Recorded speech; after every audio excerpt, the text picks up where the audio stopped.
Welcome aboard Free Dive with C Digital, your go-to podcast for deep dives into the world of digital marketing. I'm Christy. And I'm Annalyn. Your hosts navigating through the currents of growth, strategy, and innovation in the digital realm.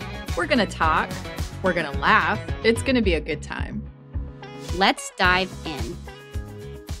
Welcome back to another episode of the Free Dive podcast. I'm your host, Christy, and today we have a special guest, Nathan Nokes. He's a voice actor. Thanks for being here, Nathan. My pleasure. Thank you so much for having me. It's going to be very exciting. I'm glad to be on. Yeah, I was so excited for this one. I can't lie. So Nathan and I met I think we agreed it was 5 years ago when I was visiting Houston, visiting a friend. And I've been following his social media journey ever since. So he is a voice actor. Why don't you tell us a little bit about what that means and a little bit about what you do and how you got started? Yeah, so the easiest way for me to explain it is when you hear somebody and you don't see them, whether it be audiobooks, commercials on TV, radio, Spotify ads, animation, whatever it is, video games, that is voice acting. And I mean, a lot of people, as soon as they hear that I'm a voice actor, they say, okay, do a voice. Yeah. And I'm like, what? What does that mean? What do you want me to do? But a lot of times when they say that, they're expecting something that they've heard before. Okay. Yeah. So voice acting, 90% of the stuff that voice actors are going to do, most people don't see because it's either internal or a phone system or an audiobook or something like that. Mm-hmm. E-learning as well. But so yeah, that's kind of voice acting in a nutshell. But for me, when I first saw Don LaFontaine, he is like the godfather of modern day voiceover. And he was in a Geico commercial. He was the guy who coined "In a world we're one man," you know? And he was in a Geico commercial narrating this lady's life in the commercial. And I was like, whoa, that is the coolest thing I've ever seen. I want to do that. And so, you know, I started learning about what was all involved. This wasn't just something that you could sit in your bed and read and make money. But this was a skill, you know, that you need training on and stuff like that. So I found a school that taught voiceover. I'm now teaching at that school, which is kind of full circle. Awesome. And then, and now I do it on a daily basis. It took a while for me to get where I am today, but I'm glad to be able to do it as my job. So did you, I missed it if you said it. How long have you been doing it for? So I've been doing voiceovers full time for about 4 years, but on and off, you know, doing my day job for about 9 years. Okay. Yeah. And it's such a unique thing to get into, and you call it acting for a reason, because you really do have to put on a bit of a persona with whatever you're acting in. Like, you're not just using your normal Nathan voice to do all of these different things. So what does that look like? Like, what was the process of learning how to get into acting? Was that kind of a process for you to learn the acting side of it in addition to training your voice, or did that come naturally to you? Yeah, and I'm still learning that. You know, I mean, you're going to get some of the best voice actors in the world that are still training. Yeah. Because the thing is, as industries change, like if you go back and look at movies from 50, 60, 70 years ago, you know, they were, oh no, you know, kind of acting. And it's all changed now. Mm-hmm. So everything now, you know, back when I was a kid, you know, we had Animaniacs and the really crazy voices. And now the acting is more neutral and natural. So a lot of the stuff that you're seeing, even in commercial or in cartoons today, video games, animation, is more this voice that you're hearing. With exception, I just did a kid show where I was a bird and I had this real high-pitched voice, you know, and it was geared toward like 6-year-olds. But other than that, you know, you're going to get more neutral stuff. So for me, you know, learning how to act naturally, especially when you're in a closet, you know, doing by yourself with no extra people with you, you have, everything has to be your imagination. Right. Like, what is this character walking away from you as you're talking to them? And what would that sound like? Are you happy that they're doing this? Are you upset? Did they just turn your back on you? You know, did they turn their back on you? Or, you know, what does it sound like when 500 oranges get dropped on your head? Yeah. You know, what? So you have to, in your head, you know, figure out what this would sound like and then try your best to copy that. Yeah, you really have to get into a character. Yeah. Exactly. Yep.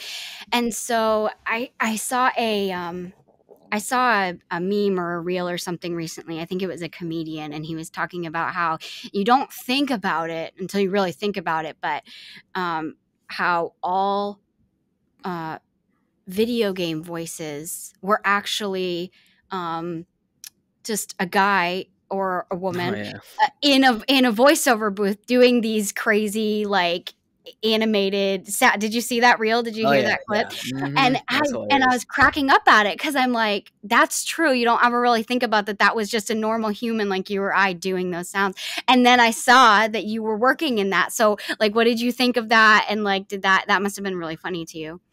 Yeah, and it's true. And what's really cool now is COVID was a blessing and a curse, especially for the voiceover industry, because to get into these what they call AAA video games, and these are these major video games that they spend millions and millions of dollars on to make, you had to live in LA or you Mm, had to live in New York. And if you didn't live in those places, you were never getting a chance to be in those games. yeah. But now that we had COVID, oh, we still have to work. We still have to make money. Let's send this out to actors throughout the United States in their home studios. And they just opened up a thing to where now they're getting some of the best actors in the world that don't live in LA. Yeah. And what's really interesting is they've taken the actors out of the booth and they'll send them headsets, you know, and they'll, you know, have the kits for them and they'll teach them how to put the dots on the lips and the dots on the eyes and everything so they can track their face.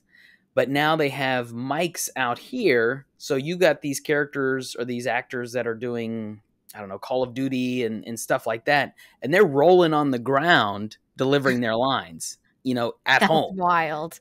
Yeah. And so, you know, there's another voice actor, Alison Picard, who, you know, she was recently doing that and had something on her social media where she had the whole setup and she's literally rolling on the ground delivering her lines. And I'm like, see, Wow. that's so awesome. You couldn't, you know, you could do that in a studio, but you could never do that at home before. Yeah. And so now, you know, they're like, here, we're getting great audio, we're getting great quality stuff.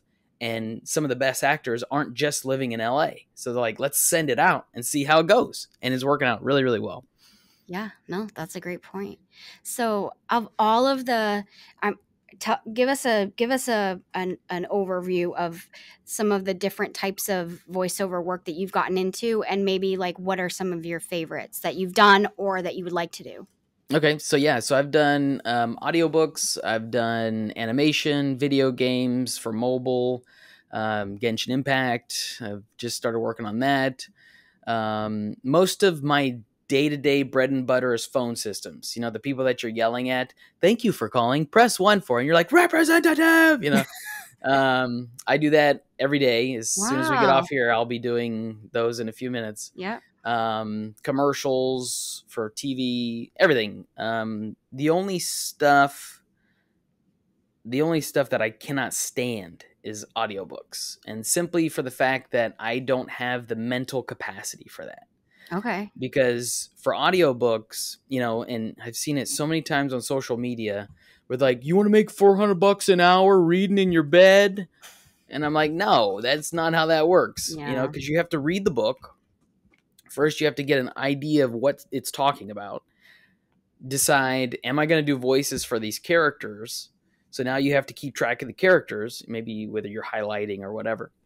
Then you record. So if it's like an 8-hour audiobook, it's probably going to take you a week and a half, 2 weeks, maybe even more to record because you're going over mistakes and things like that.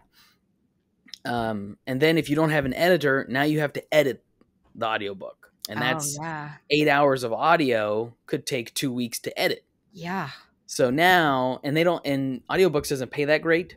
So the audiobook narrators that are here, they love reading. And I'm like, you got an audiobook for me? I'll send it to, my voice actor friends that love doing audiobooks. Can't stand it. Yeah, I wouldn't Video have thought of all games. that. Oh yeah, it's insane. It is crazy. And so, the one audiobook I didn't have an editor, and it took forever. And I'm like, no, never again. Yeah. Animation's a lot of fun. When I got to do, there's a show called Lola on Board. It's a 26 episode, first season's 26 episodes, where this 5-year-old girl or 6-year-old girl goes on a cruise with her grandma while her parents are on a business trip for a month. And she befriends this bird who, gets in all kind of trouble and mischief and all kind of silly things with her. So I just finished season 1 on that. It'll be, unfortunately won't be playing in the United States, but I'm trying to get a copy of it. So we'll see. Who do you play in that? His name is Gozo. So he's this little white bird with a blue hat. And it was so funny. So I had a blast playing him, but he has a twin. And it looks exactly like him, just has a red hat. And I'm like, oh, hey. I was talking to the producer. I'm like, hey, I can do a voice for him if you want. And like, oh, no, we got a voice. And I heard it. And it's like this super deep, gravelly. I'm like, oh, my gosh. And my voice is, hi, Lola, how's it going? And I'm like, man, if you could not get any more night and day on this one. So do you watch it while you're doing like the voiceover for it? Is that what your process? Yeah. So in this case, it was a dubbing. So it was an English dubbing. So it was a crazy process because this isn't the norm. What I do in this particular project is, so like when we first started doing the first couple of episodes, they were pretty much done animation wise. They still had a few things, but the lips were moving, they were walking around. It just probably they were needing some shadowing and lighting and that kind of stuff. So that was easy. So when I worked with the studio, they would give me a countdown and then I would match the lip movement as best as possible while reading the lines. Normally they have, which kind of it's a thing that looks like karaoke when you're doing dubbing, but it's on a strip at the bottom of the page. That's what it's normally doing. But in this project, it was a lower budget project, so they didn't have all of that. Towards the end, though, I literally had like a maquette, basically this doll on the computer screen just moving, like it was hovering over the ground, and there was no lip movement or anything like that. So I basically just had to guess based off of the reference audio that they gave me. And I'm like, well, this is the best we're going to do. Let's give it a shot. So we were all over the place on that one, but it was fun. Yeah. Wow. That sounds pretty cool. Yeah. We enjoyed it. How are you you've been doing this for a while. How are you coming across these jobs? How are you marketing for yourself? How have you found the best way of marketing? Are you on social media? All those things. Yeah. So most of my marketing is going to be on LinkedIn and email.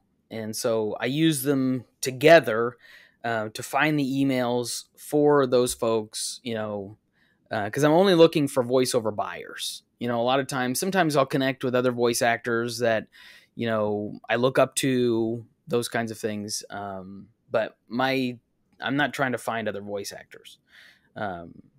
You'll get referrals from them, but other than that, looking for buyers. So usually I'll send them a quick email. Hey, my name's Nathan. This is what I do. If you need anything, let me know. I'm out. And then that's it. And then maybe once a quarter, maybe twice a year, I'll follow up with them. And I've gotten jobs that way. There was one interesting thing with the Lola on Board project. They reached out to me and they're like, hey, we saw your email. And I'm like, I never sent you anything, and they're like, wait, what? And I'm like, yeah, I never sent you an email. So I still to this day don't know how they contacted me, but Weird. They found my stuff. Huh. And then a lot of my other stuff comes through talent agencies, through agents, managers, that kind of stuff. They can get into the markets that I can't get into.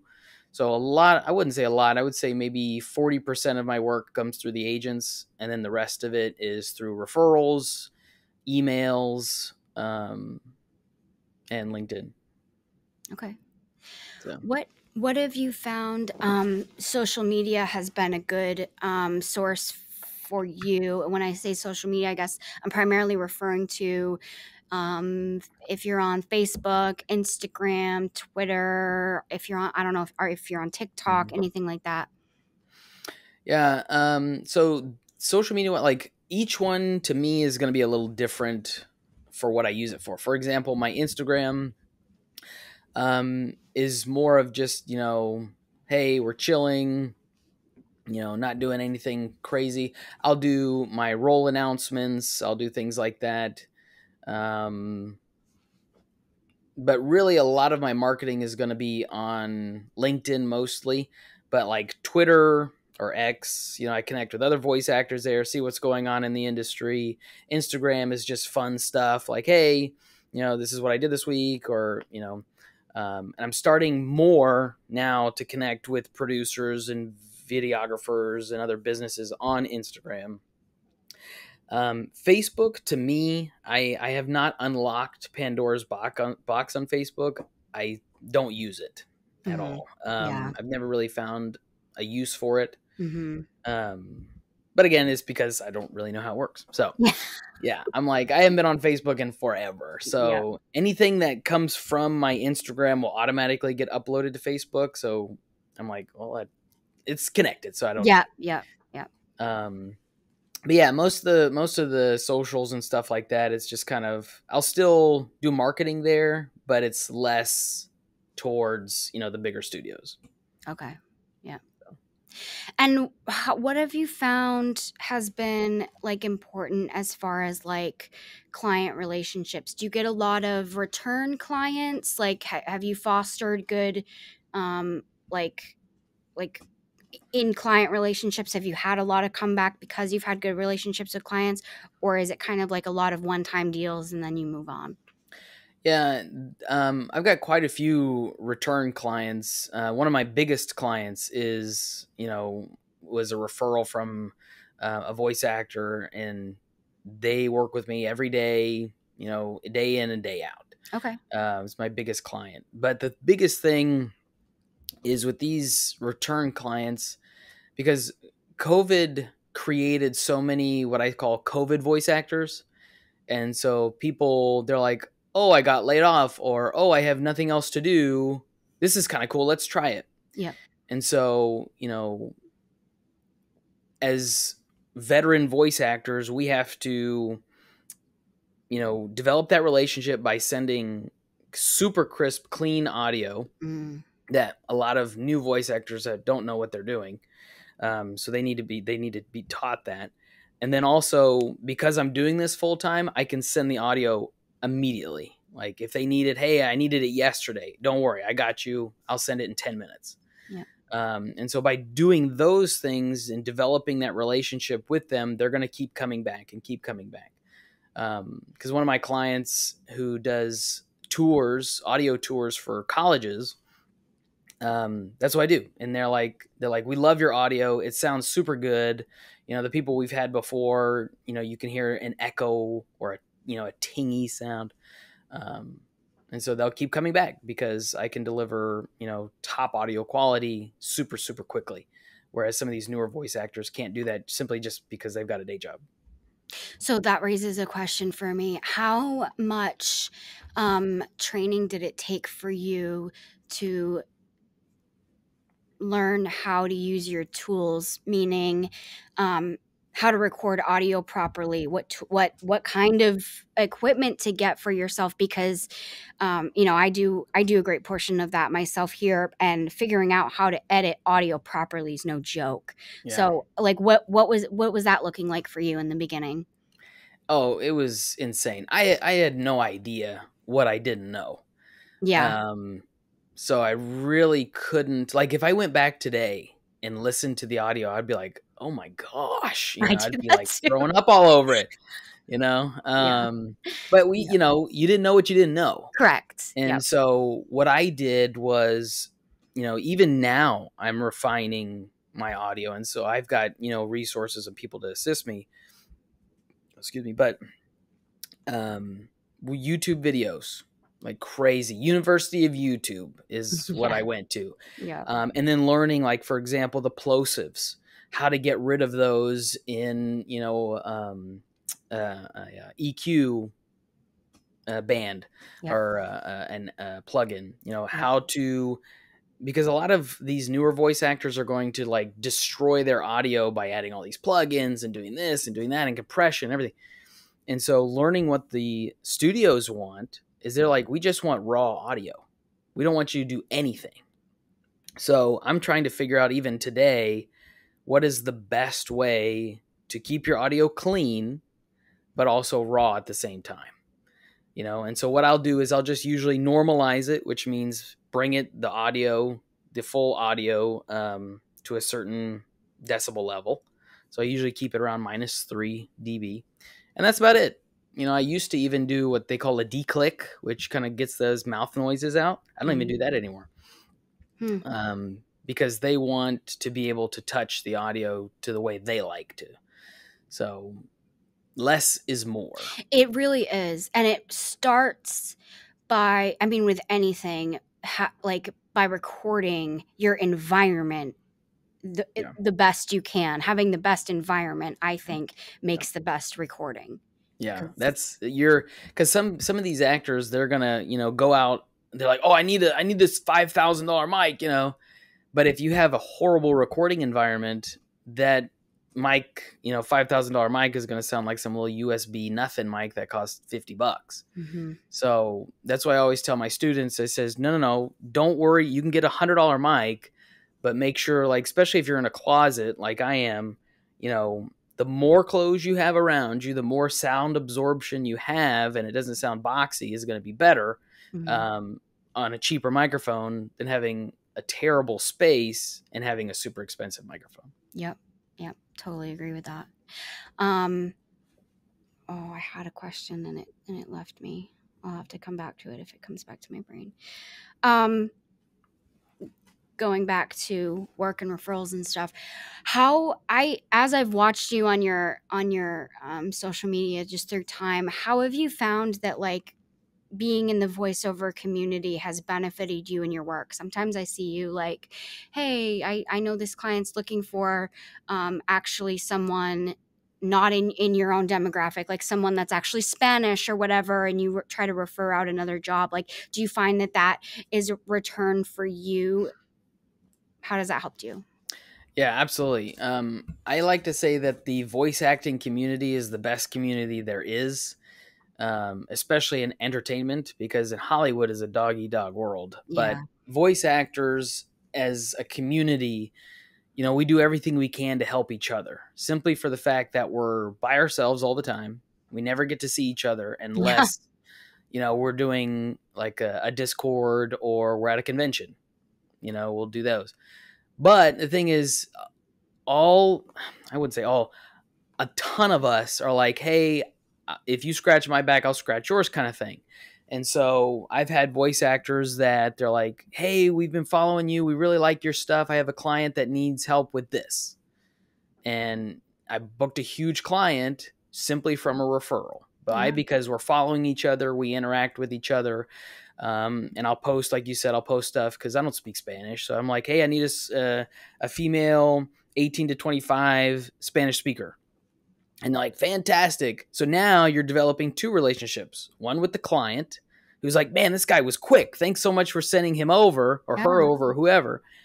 And then now you're developing a friendship with that voice actor. So now when they're like, hey, I need a young guy who speaks English, then they'll send it over to me.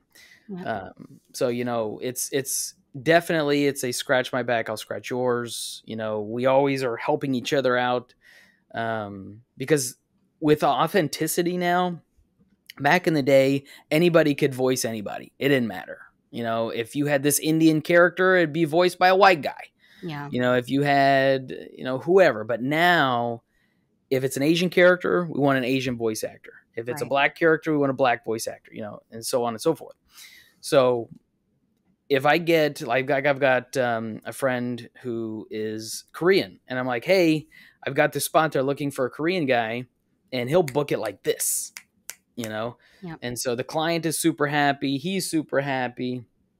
So it's, it all works out in the end. Yeah. And have you found that there's plenty of work to go around kind of thing for your demographic, your age, all that kind of Oh thing? yeah. Yeah. Yeah. I mean, being a white male, 25 to 30 sounding, there's more than enough work to go around for guys like me. Mm. So there's no need for me to, take this work from other voice actors when, some demographics aren't getting hardly anything, just simply for the way the character is written. So even if I have something that's a little bit outside my demographic, I'm still going to send it out. Yeah. If it doesn't fit me exactly, then there's no reason for me to do it. I mean, because there's so many other voice actors that can bring authenticity to that character that I couldn't, or that role. Yeah. So that raises a really interesting question that I've been excited to ask you, which is, what is your opinion on AI and voiceover and using AI voiceover? So my thing, a lot of people were terrified. I saw it as a business opportunity. Mm-hmm. So at the very beginning, AI was taking voiceover jobs, which it still is today. Yeah. They were cloning actors' voices and using them without permission. Oh, wow. And there was another voice actor the other day who he found, that they redid 30 videos that he originally voiced. They changed the script, cloned his voice, and are now using it. And now he's Wow. like suing big time. So for me, I was like, okay, how do we change this? Because I mean, when computers first came out, everybody freaked out. They're like, it's going to take everybody's jobs. But now it's a tool. Right. So I said, how do I make AI a tool? So there's a organization called NAVA, which is the National Association of Voice Actors. And they have a AI writer, basically, which you pair with a contract saying, okay, you can use this clone of my voice, but only for this, this, this, this, and this. And you have to tell me when it's being used. And if not, and I find it, litigation's going to happen. Yeah. Excuse me. So I'm working with, and what's really interesting is I'm working with two companies who've professionally cloned my voice. They don't send it out to any clients. We had extensive conversations about this. So after I sent it, we agreed, we cloned my voice. Because I'm like, hey, that's passive income. Because Right. some of these clients don't have the big budgets that these other companies do for session recordings, for usage charges, all of that stuff. And they're like, we just won this little thing for our 30-second animation. So I'm like, okay, great. Use the AI voice. It's not going to sound amazing because it's AI. And, you can pay half the price because you're not using me. And so I'm like, I'm not working. I'm getting paid. And it's great. So I asked him the other day, and I'm like, hey, how's the AI coming? They say nobody wants it. Huh. Because they still want the human touch. Because at least at this time, AI does not have that human touch. You can't direct AI. So if, they're like, oh, we want that a little bit sadder. You can't do that right now. Right. So I saw it as a business opportunity. I still am, but very cautious about what jobs I'll go to. Because they've had, some guys, they'll hire the voice actor for the thing and they want to change one sentence. So they'll clone their voice and redo that one sentence, and then that's it, and not say anything. Well, they should be paying for that. Yeah. So, there's been so many voice actors that are, suing, and, NAVA is going to the Senate right now to pass bills to make sure that people don't steal our voices and use them unethically. So if a company wanted to use AI voices, how would they know which sites are using voice actors' voices ethically and which ones are just stolen? Like, how would you tell? That would be a question for Karn Gilfrey, who is one of the presidents of the National Association of Voice Actors. Her and Tim Freelander are working night and day to try to figure that exact question out. They're trying to answer that. So what they're working on right now is this beta tested program where voice actors will upload their voice and then it'll scour the internet to find your voice. And so it's like, okay, yes, I did that, or no, this is AI, I didn't do that. Mm-hmm. And, like for example, 11 Labs, you have to look at the fine print because sometimes they'll say, oh, we can use your clone for whatever we want to. I don't know if they would, Mm-hmm. but it's in their, fine print saying, yeah, we can do that. And so you would never want to upload your voice because if they did decide to do that, they did a commercial and they're like, hey, here's what our voices sound like. And it's mine. I never got paid for that. So you gotta be really, really careful, read everything. But for me, I don't do AI cloning unless I have a conversation with the company, we sign the agreement, and then just go from there. That would make me nervous as a voice actor for what they might use my voice for. Yeah, absolutely. What they might use it for, what kind of commercial, what kind of anything. Yeah, and that's part of the writer, the AI writer is, I say these are the things you cannot use my voice for. Whether it's not safe for work or whatever it is, racist, Right. bigotry, narcissism, whatever. Because the thing is, now the video AI is getting really good to where, they can put somebody's voice on moving lips and it looks like that person is saying it. Yeah. They've been using it in Hollywood for a while. So you've got to be really, really, really careful, with where your voice is going because now they only need like 30 seconds of your voice and they can pull that from anything. They could pull that from a podcast, from an interview I did. They could pull it from my social media, whatever. Yeah. So there's really no way right now of knowing exactly where my voice is, whether it's AI or not. It is a scary thing, but this is what we're dealing with. Huh. So separate from AI, if a company, every now and then when we're making videos for our clients or whatever, we're looking for voice actors, and sometimes it's hard to know where to find voice actors and what's like a fair like pay. Like it's confusing. The internet is too big sometimes, and things like Fiverr are just kind of like frustrating to use. What is your suggestion for companies or people who are looking to find help with finding a voice actor? Like, how do you do that? I love that you asked that question. Loved it. So I say it all depends on. So I've talked to some companies. They love using what they call the pay-to-play sites, which is voices.com, voice123.com, because they say, oh, we're shooting videos out, 3 or 4 times a week. I don't have time to scour the internet to find these people. I just need to put up an audition, get auditions back, and then go on with my day.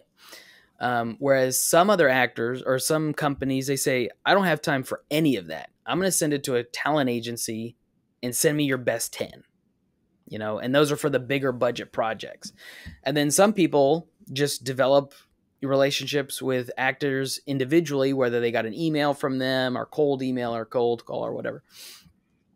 So it just depends on what's easy for the client. In regards to rates, there's the GVAA rate guide. And so, a lot of these, that's industry standards. And a lot of people, they're going to, take voice actors from Fiverr and they're like, oh, it's $5. It's great. But that's not a fair rate. Plus, you got to think about you're getting what you're paying for. Yeah. So with Fiverr, they're like, oh, this is good enough. Right. And if the company's good with that, I'm all for it, Yeah.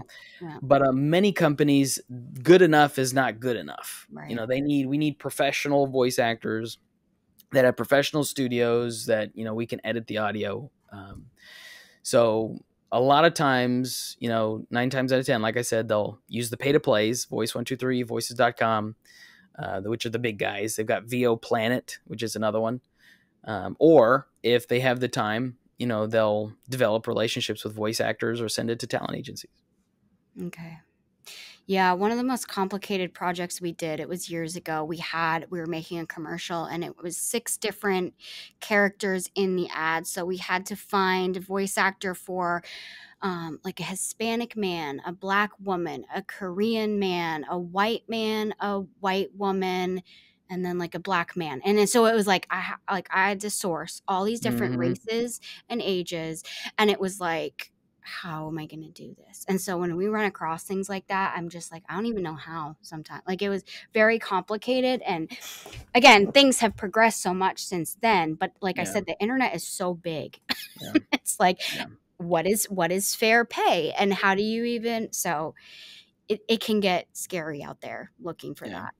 And what's interesting is even some agencies, like video agencies, they'll even have a roster of talent.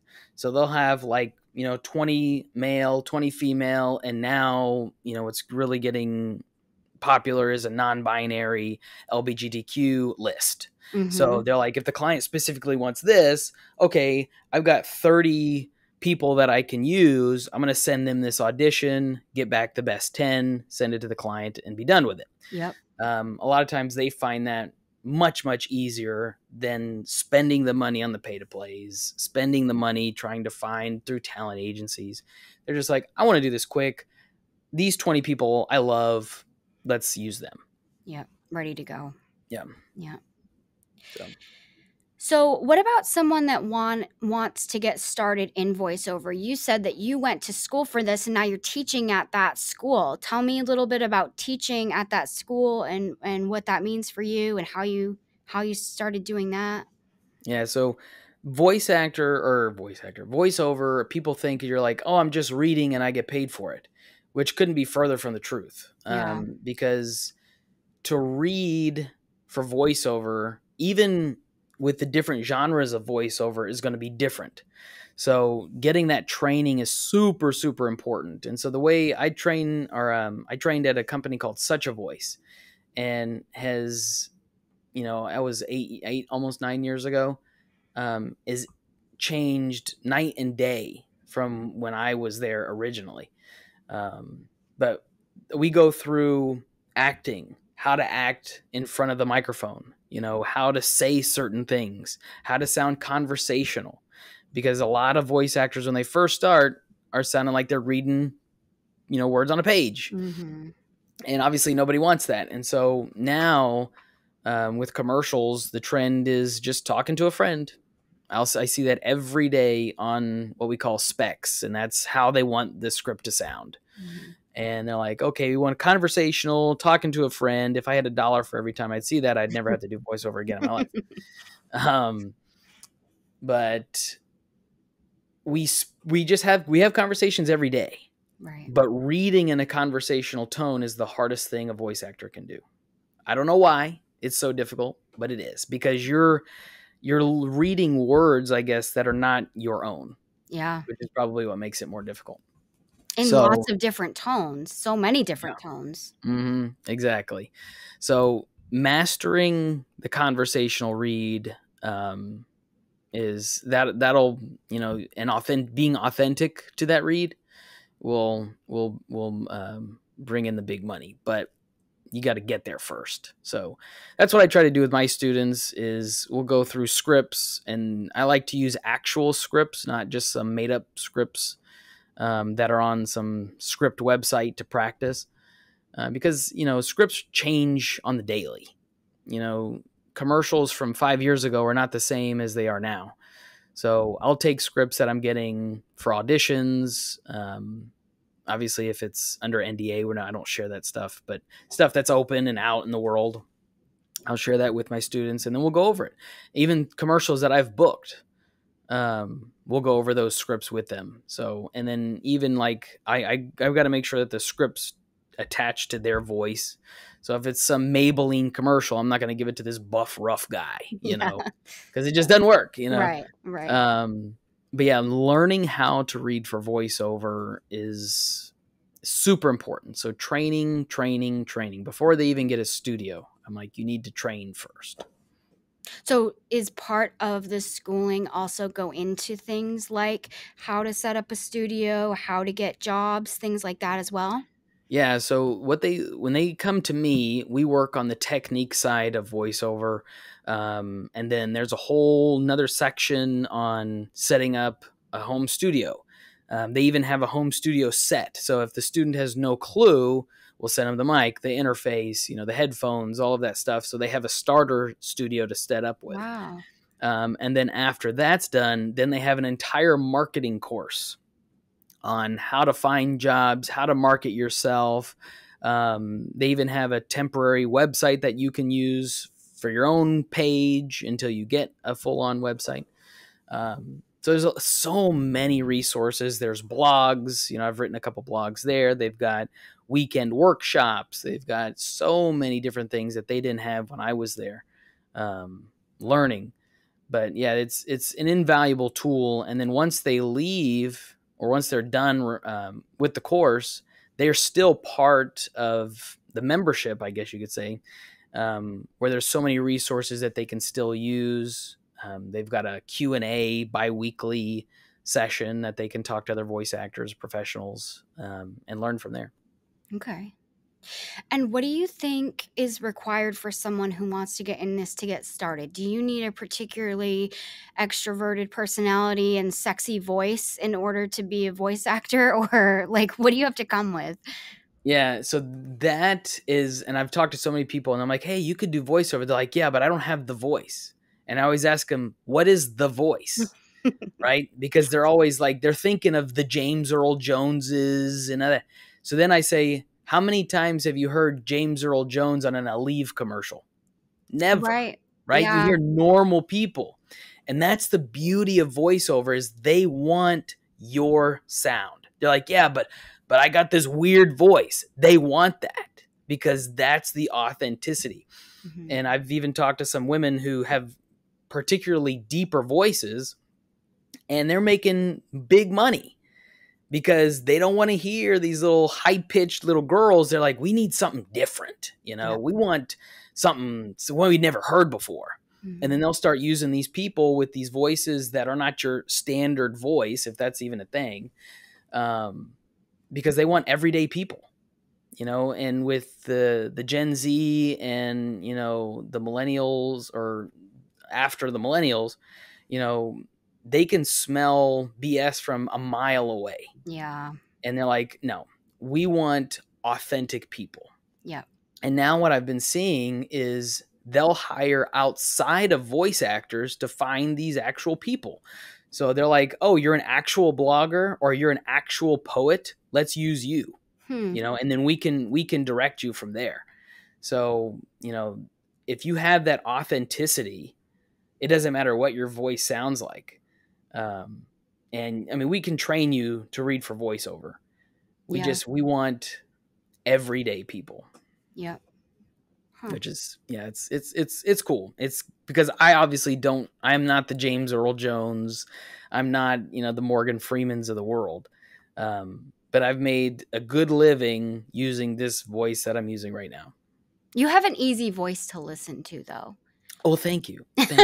And I think some people hear back their own voice, like I hear all the time, and I record a lot of people. They hear their voice back, especially being recorded, and they cringe. They're just like, I hate my recorded voice. I've never felt that way about myself. I don't know why I kind of, it's funny to me when people say that. I'm like, why? That's what you sound like. Yeah, exactly. I don't know. I've heard that too. And there's been situations where I'm like, even for this Genshin game, I was like, there's no way I'm getting this. I'm just going to audition and move on. And they're like, yeah, we like it. And I was like, wait, what? And so I always tell, especially new voice actors who say that, they're like, oh, I hate my voice, but people tell me I should do it. I said, let them enjoy your voice. Yeah. Let them enjoy it, because what you don't like could be somebody's "that's the one" voice. Mm-hmm. Yep. And so, I mean, in those who have hated their voices, they've eventually got over it and they're like, okay, it's fine, whatever now. But I'm like, yeah, don't discredit yourself just because you think you don't have a good voice. Yeah. Everybody has a good voice. Yeah. It just depends on what the project is. Yeah. And this for you just kind of started, you said, out of a passion because you heard a commercial and just got excited about it. Is that true?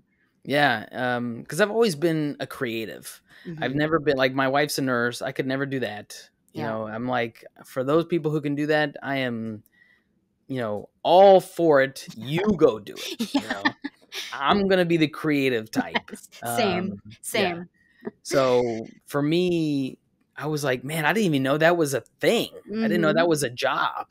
Yeah. And I was like, man, if I can do that, oh man, this would be so much fun. Yeah. And it's been fun for the last 9 years. Now, it's a lot of work, Mm-hmm. and you have to be motivated. You have to be motivated. Yeah.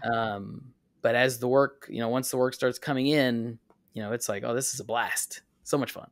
It seems like there's a lot of different elements of it. Like it's the outreach and getting jobs and the marketing, and then it's also the recording, and then it's the editing. It feels like there's a lot of different things that you have to do. It's not just recording voiceover. Is that true? Yeah. I would say marketing is probably 90% of what I do. Wow. And now I've got it to where it's automated. And some people are like, oh, that's the worst thing you could possibly do.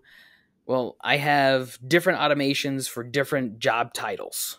Okay. So, I've got automations for, an audio engineer or a video editor, a production company, certain things like that. So now I've got it to where it's automated, so I'm not spending as much time on it. But yes, it's marketing, editing, actually reading the script, figuring out what they're trying to do the actual recording, send it off to the client, make them happy. And then sometimes they'll do sessions to where they want to connect to your studio. So we use a program called Source Connect, and online they can record on their end from my studio. Oh. So that's another portion of the time. And then the admin portion, sending Yes. out the invoices, whatever other admin you're doing, making sure that your accounting is good, your taxes are good, Mm-hmm. all of that kind of stuff. The boring stuff. Yes, the boring stuff. And unfortunately, that takes up majority of the time. Mhm. Whereas doing the actual recording, is maybe 10% of it. Yeah. Yeah. Still makes it worth it though. Oh yeah. Oh, absolutely. Man, if I could go back, I would have done this sooner. Yeah. Yeah. Yeah, it's a lot of fun. So tell us, is there a favorite project that comes to mind that you can share with us? Yeah, so I think, I don't know. I mean, Lola on Board, that was a more recent one, but there's another show or a movie called Happy Heroes, The Stones. And that was another feature-length film animation that I got to play a villain. But it's not your typical villain that everybody's afraid of. This is the villain that, when the real villains come in, they're like, okay, that's nice. I need you to get out of the way now. Nobody really took him seriously. So he was one of those where there was one scene I liked where he came out of the ship, the door closes, and he's standing there, looking at this vast wilderness, and his assistant comes out and the door smashes him.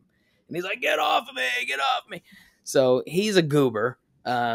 So that was a lot of fun. I don't know when that's going to come out. We recorded that like 2 years ago. Oh, wow. I've seen the trailer, but I've never seen anything else. So I don't know if it'll ever see the light of day. Who knows? And then the Lola on Board being that, because that was my first dubbing project. Yeah. So that was crazy. That was definitely a learning experience for sure. But those two are a lot of fun. And then, now getting into Genshin Impact, video games. Video games is a different beast. Yeah, I would think. It's a whole different beast because, you have zero context of what's happening in your lines. Yeah. So now you have to create this world, based off of what the director tells you in that moment. And you're like, okay, now I have this line. What am I supposed to do with it? Who am I talking to? What are they saying? And so you have to get that information from the directors and the booth directors and just do your best. Do you get to see what they look like or anything, your character? Sometimes. And the original, so like to talk about Genshin for a minute, when I first auditioned, I had no idea what it was for. I just knew the project was code named, the character was code named. So I didn't know if it was a video game, if it was animation, no idea. And so then they're like, hey, can we do a redirect with Nathan? And this is coming through my agent as a third party. And I'm like, yeah, sure, I'll do a second audition. That's fine. So I sent it off. And then like a couple days later, they're like, hey, we want to redirect him this way. Can he do a third audition? And I'm like, what in the world? I'm like, yeah, sure. That's fine, I guess. And they did a fourth one. And they're like, hey, we want to try to do it this way, a little more matter of fact. So I had no idea I was getting called back. I just thought it was just they were redirecting, doing an audition. And I'm like, hey, they can, if they want to do a directed audition, we can do that instead of just doing it over email. And so then they're finally like, after, I don't know, a week and a half, they're like, hey, we want to use Nathan. Here's the information, and here's what his character looks like. And so I play Auroron in Genshin Impact, who will be coming out pretty soon. But I had no idea who he was, what he looked like or anything, which I think kind of helped too, because it brought my style, my voice to the character. So we've recorded a little bit so far, but what I've seen, I'm like, I don't know what's happening with this guy. I've got a little bit of a backstory for him, but what's going to happen in the future, we'll have to see what happens. Do you picture yourself playing this game once it comes out? Oh, I've already been playing it. Okay. I've already been playing it. So yeah, Genshin Impact, I think, came out in 2020, and they do updates to it. Okay. So what they'll like the 5 point or the 4.8 just came out. 5.0 is going to have a whole new setup, a new land, new characters, all of that kind of stuff. So I'm playing for research purposes. I see. Yeah. But a lot of people that I know, my family and friends, they've played Genshin. So I'm like, okay, so what is this? What is that? Why are people wanting this? Why is this important? Mm-hmm. So now with this knowledge, now I can come back to the character. Having context. Yes, having some context and playing. And then I love seeing the theories, because when the trailer came out where with my character in it, it literally flew past me, and that's it. So we don't know anything about this character. All we have is we've seen what he looks like. And he's standing next to a huge character, and they're like, oh my gosh, and the theories are going wild. So it's cool. That's exciting. That's really exciting. It's a lot of fun. So who knows? So what's next for you? Do you have any new goals for yourself or big projects coming up or anything like that you want to do? Yeah. So, there's Atlas Talent Agency is a huge talent agency. It's national. And I've been knocking on their door for the last 3, almost 4 years now. So been working on them, trying to get on their roster. And then now radio imaging is what I'm doing now. And that's, a lot of people are like, what's that? It's, when you turn on the radio and it's like 104 KRB, that.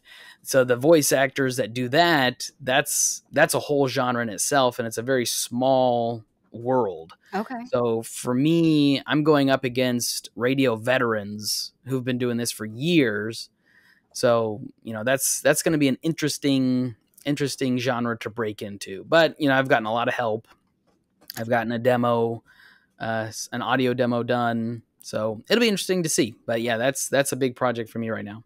And the talent agency would be able to help you find bigger, cool jobs? Is that the goal? Yeah, so the talent agencies have the relationships that I could never have. For example, Cartoon Network, Netflix, Nickelodeon, all of those, Pixar, all of those kinds of things, because they've got their foot in the door because they are a talent agency. Whereas normal voice actors, you would never be able to even look in that direction. But yeah, they've got really, really big stuff going on. So we'll see what happens. Yeah, that would be awesome. We'd love to see you out there. Yeah, me too. So, all right, tell us how do we find your school? Where should we find you on social? Tell us your website. Give us all your plugs. Yeah, so you can see my Instagram here, Nathan Nokes VO. That'll pretty much be everything. So if you just Google Nathan Nokes VO, you'll see my website, Nathan Nokes Voice or NathanNokesVO.com. All my information is there. I'm on X, Nathan Nokes VO, Instagram. Those are the two big things I check. And if you want to follow me on LinkedIn, it's Nathan Nokes Voiceovers there. So don't be a stranger. I don't bite too hard, at least.